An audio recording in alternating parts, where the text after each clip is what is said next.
Liverpool-based kingpin Michael Moogan was categorised as one of the UK's most wanted men after he went on the run after a raid on a café at a joint operation between the National Crime Agency and Interpol and Dutch police.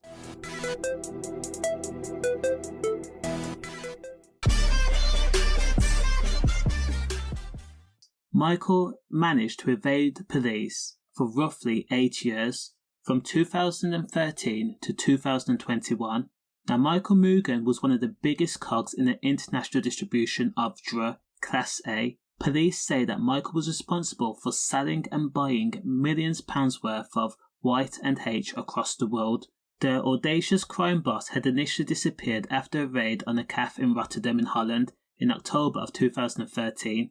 Police had done covert surveillance on the establishment after intel suggested the ordinary café was a front for meetings between drug couriers and crime bosses and cartels international. The Dutch National Crime Unit, the National Crime Agency, were dubious of the legitimacy of the café de ketel. It was not open to the public and the only access into the café was via high-end security systems. When police forced their way into the café, Michael Moogan was able to hide. He then fled the scene and evaded police. An associate, 71-year-old Robert Hamilton, was the only criminal to be caught at the time.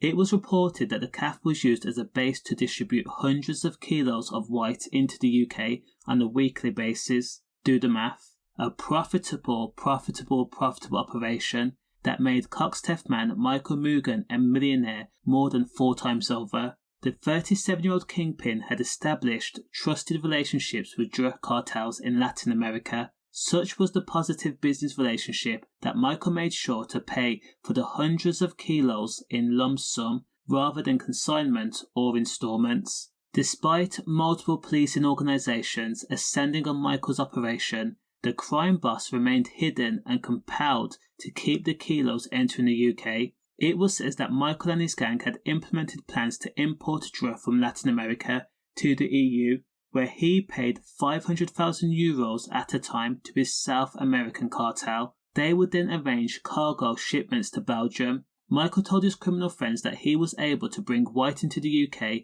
in meat packages that originated from Argentina. He then explained that he paid off port officials to not check the shipments. If the port began to become too risky, and there was information to suggest that containers were being checked, Michael had a slew of trusted couriers in Belgium, Latvia, Bulgaria and Spain. These couriers would then drive the drug cross countries. One of the main reasons why Michael Moogan was able to operate so long without being arrested and while on the red list is because that Michael was able to change his identity with fake documentation and passports. He had IDs in the name of Michael Dyer, with a photo of himself on it, and German passports too. While hidden, Michael used the identity of a German man, a French man and a South American man. When Michael entered Dubai, that was the beginning of his downfall, because Interpol says that Michael was able to avoid CCTV, but sadly he was unable to avoid facial recognition systems, and that's how Dubai police ended up arresting Michael in April of 2021.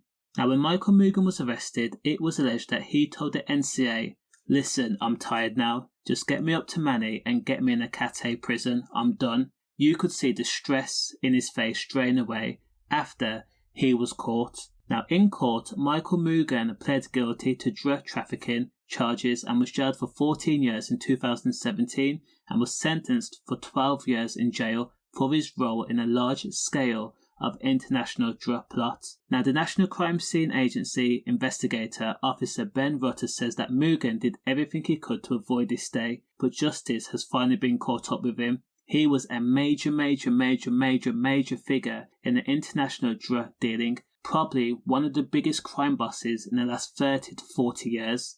His consignments of Class A drug undoubtedly brought misery and real harm to the UK communities they reached. This is long overdue. Does the crime match the sentence? Let me know in the comments. Stay safe.